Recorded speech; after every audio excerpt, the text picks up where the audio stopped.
Good evening, everybody. It's Terry Ryder from Hotspotting. Last night I did the first of my Q&A sessions, question and answer, which I'm going to be doing early every month, giving you, our followers, a chance to throw your questions at me about real estate. And it was a very successful first session. It went for over an hour and lots of questions came in from people around the country.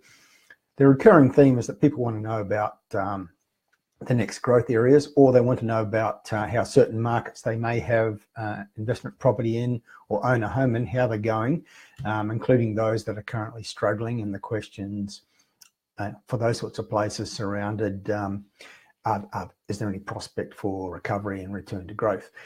So I just want to continue with that theme in tonight's broadcast. There were a lot of questions around locations in Queensland, including locations that have been going backwards for the last few years, many of them places that have been impacted by the downturn in the resources investment boom or related issues.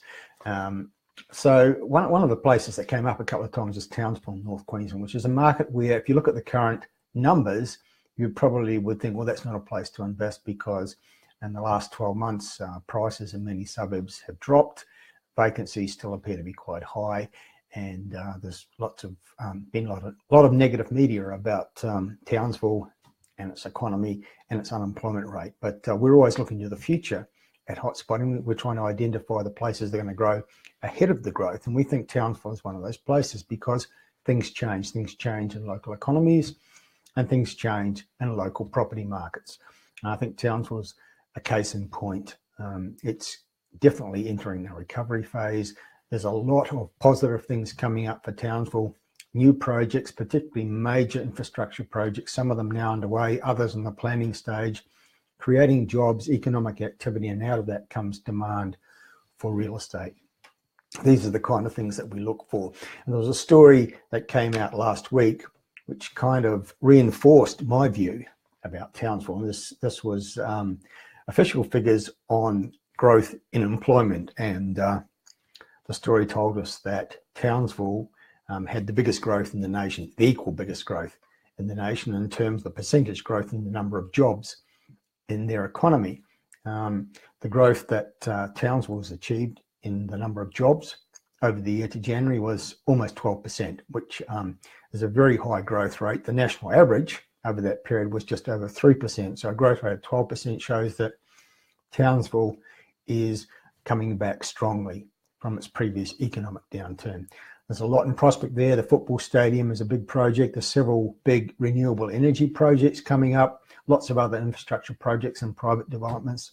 One of the things I like about Townsville is its diverse economy. It's got big elements of manufacturing, a big government presence, a big military economy with both an army base and a RAF base, a huge education sector with James Cook University and other institutions.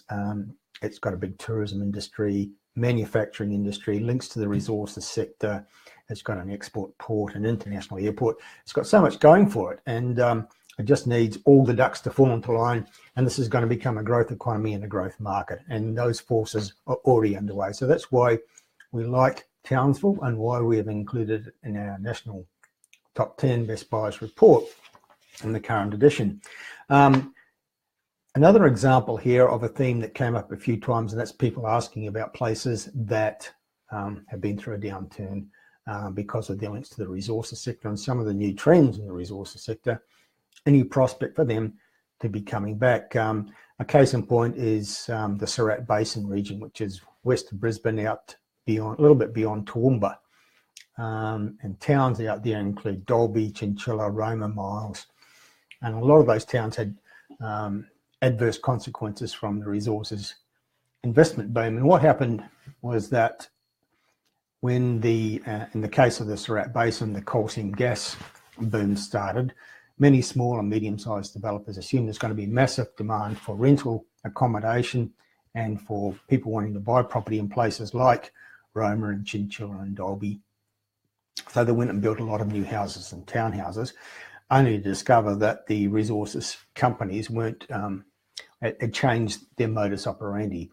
They were using fly-in, fly-out workforces, and while the people who flew in for their shifts were staying in accommodation camps built for or by the major resources companies, and that meant a lot of those new dwellings were left empty and vacancies rose very high, and therefore rentals and property values fell, and that's destroyed some of those real estate markets. But there's evidence now that lots of places like that are now mounting a comeback. We're seeing rising sales activity and lower vacancies in places like Mackay, Moranbah, the coal mining town, Emerald in central western Queensland, Dalby in the Surat Basin, Roma, and some more positive news coming out regularly, impacting on some of those markets, particularly in the resources sector, which was undergoing a revival, and new projects are being brought online, or old ones that had been mothballed being brought back from the back burner onto the front burner. A case in point, announced just last week, Santos, a very big resources company, is planning a big expansion of its Roma East gas fields out near the town of Roma, a $750 million gas expansion, in fact, creating 400 construction jobs. They'll be laying 420 kilometres of pipeline and 670 kilometres of power lines as part of that project. So massive project. That's the kind of thing that we look for in terms of infrastructure projects that are likely to create economic activity and jobs, and from that may come demand for real estate. The big question about projects like that, of course, once again, is will the people working on those projects actually be living in the local towns and buying or renting local accommodation, or will it be another case of fly in, fly out personnel staying in workers' construction camps? It's something for people doing their research as property investors. You need to check factors like that. Check local vacancies and make inquiries to answer questions like that. Will a big project like that actually create real demand in the local economy? Will they be living there, spending money there, and renting accommodation there? The answer to that question could decide the future of whether some of these markets are going to become viable options again, and strong markets with growth. But I certainly don't have any doubts about places like Townsville that I mentioned at the start of this broadcast. A very substantial regional centre, the capital of northern Queensland, major government centre, diverse economy, employment's growing again, and the real estate market's going to improve from this year onwards, and it's one to consider. But you need to keep in mind, if you're buying places like that, insurance costs are higher than average, higher than you would normally pay in other parts of the country, because Townsville and other parts of North Queensland get whacked by cyclones, and that increases insurance premiums. Okay, that's it for now. I'll talk to you again soon about other hotspots around the country and the kind of forces that create them. That's it for now from Terry Ryder from Hotspotting. Talk to you again soon.